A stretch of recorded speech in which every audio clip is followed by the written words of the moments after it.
I'm a little tired. I just came in from hauling in firewood for the evening. Weather Service says there's going to be a cold snap hitting. Some moist air off the Pacific is about to meet some Canadian air, and it's going to meet right over me, and that's going to be a little bit of an interesting experience. But anyway, I thought I'd show you something.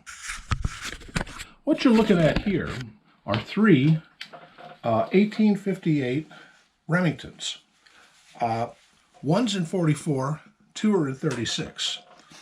Now, these days, these kind of pistols are only made by two companies, Pietta or Uberti. Used to be that in Italy there were a whole slew of companies that were making these things.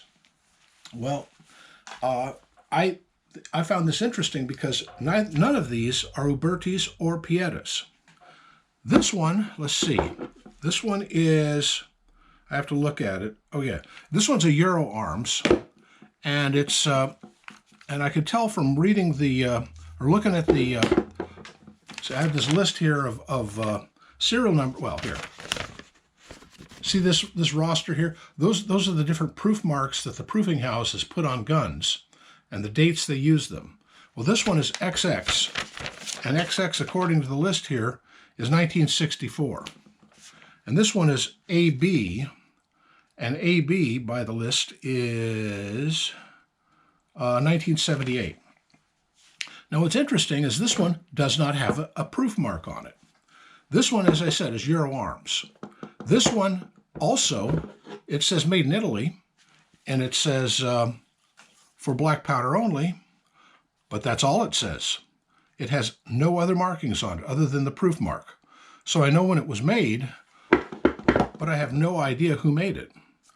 This one is marked Navy Arms, and I bought this at an auction, and I know from the auctioneer, he's a guy I know, that it had been sitting in an old lady's collection for a long time, like 30 or 40 years.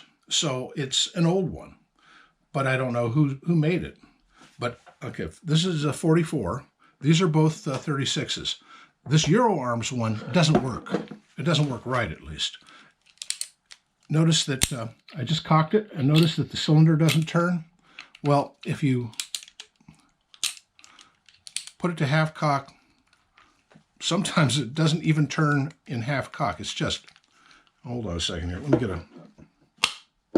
try that. Nope, that didn't work either.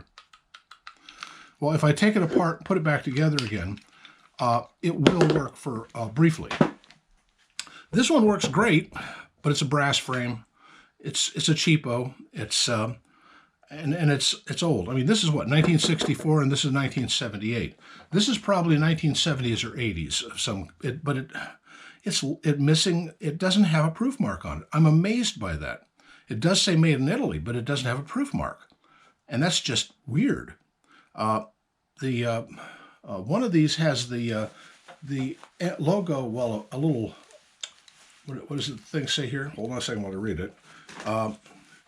It says it's from the Europe manufacturer from the Gardone VT proof house, but it doesn't show the actual manufacturer. So who knows? Well, anyway, recently I got into a dicker with a fellow, another guy online, and he's a southpaw, and I am not. And I don't know if you saw the video I did on two mirrored flintlocks. And I said, would you be interested in this? And he said, yeah. I said, well, what do you got to trade? And he says, well, I've got an 1858. And I said, you either 36 or 44. And I said, I think I want a 36 because these ones just don't seem to work right. This Euro Arms one is pooched, and this one shoots, but I don't want to use a heavy load on it, being a brass frame. You know, they tend to stretch over time. This one works great.